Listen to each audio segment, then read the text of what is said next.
It's gone or still? Okay. Good evening, everyone. Thank you for joining us on this live video stream on the topic of building wealth that lasts. I am Shobhit Mathur from Kotak Cherry, and I have with me Nilesh Shah, who's the managing director of Kotak Mahindra Asset Management Company, one of the very, very large known names helping investors manage their money through mutual fund investments. And I'm going to here talk to Nilesh about a lot of interesting insights basis his experience in the markets and managing one of the large AMCs. Nilesh, thank you for joining in. Thank you, Shobhit, for having me over here. Good to be on Kotak Cherry platform. Great. Uh, Nilesh, since the theme of the discussion is building wealth that lasts, let's get right into it. Let me start by asking you, what are the key things that you think investors need to keep in mind when they think about long-term wealth creation? So, one, equilibrium is very, very critical. What do I mean by equilibrium? I have seen when people become greedy, they end up losing the equilibrium. When people become fearful, then also they end up losing equilibrium.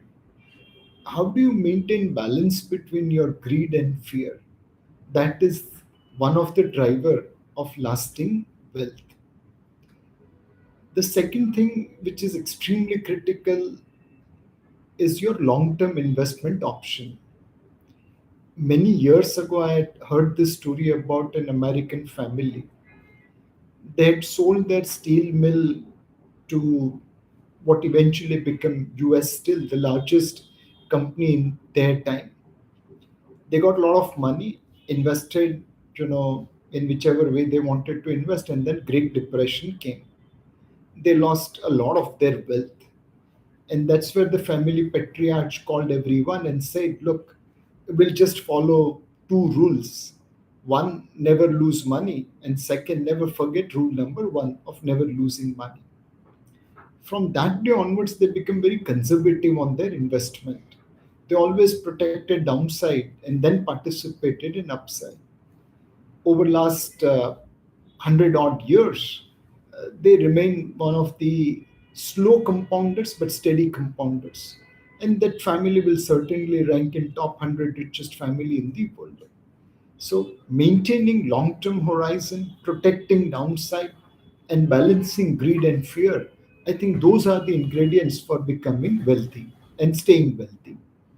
That's quite a story, Nilesh bhai. It's interesting to know that.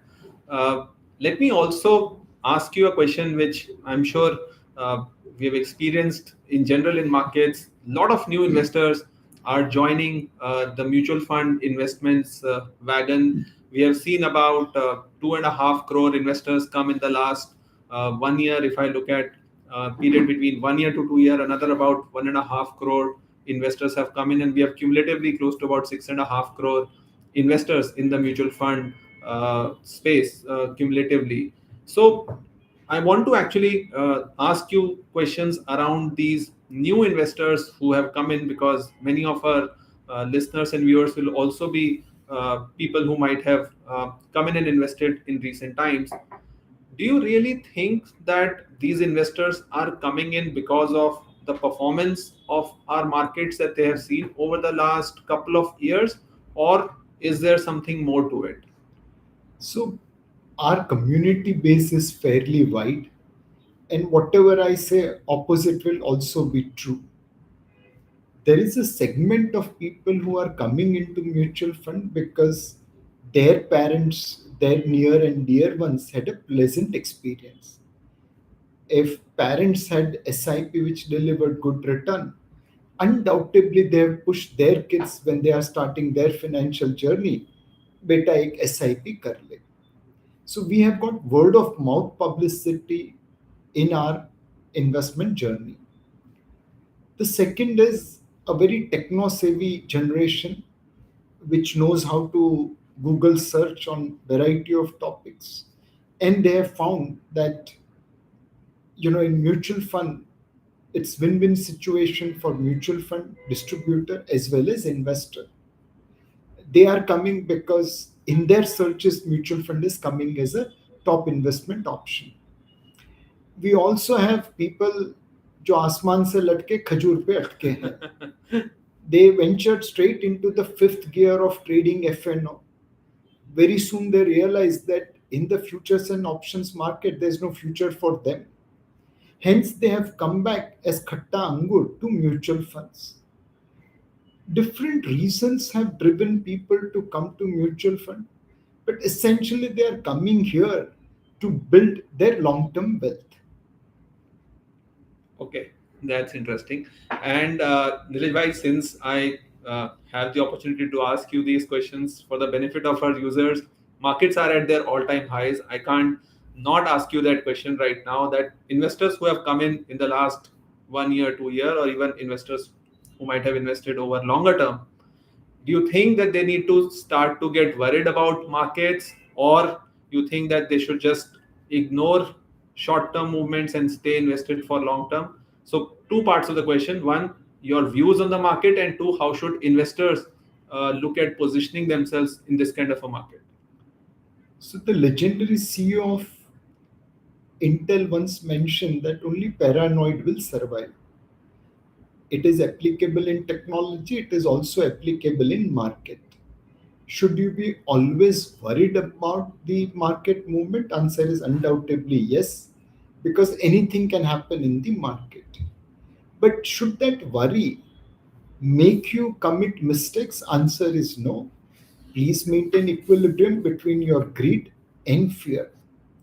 We are at all-time high level in Indian equity market. From post-COVID low, we are the best performing market in the world. A lot of this performance has come because of valuation re-rating rather than just earnings increase. While we are at all-time high, valuations are not at all-time high. They are still around its historical averages. Will there be ups and downs in the market? Undoubtedly, yes. If tomorrow Fed, instead of two rate hikes, makes three rate hikes, tomorrow if oil prices go to $100 a barrel or more, there will be adverse reaction in our market.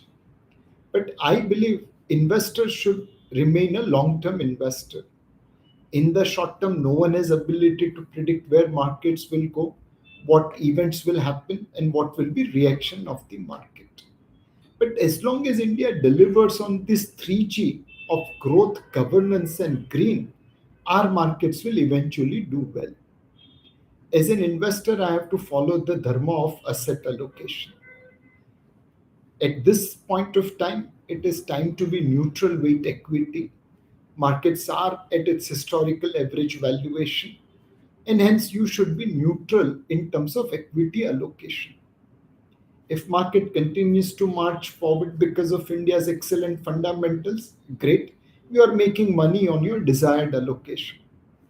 God forbid if market gives correction, then you can use your dry powder to become overweight equity. This is not the level to become overweight equity. This is not the level where I recommend an amateur to run futures and options leveraged position. No, this is not that market. As an investor, be neutral weight to equity and keep some cash handy to buy during correction, which may come over the next couple of months. Okay. Okay, so stay invested and keep your calm, I think, is the takeaway I'm taking.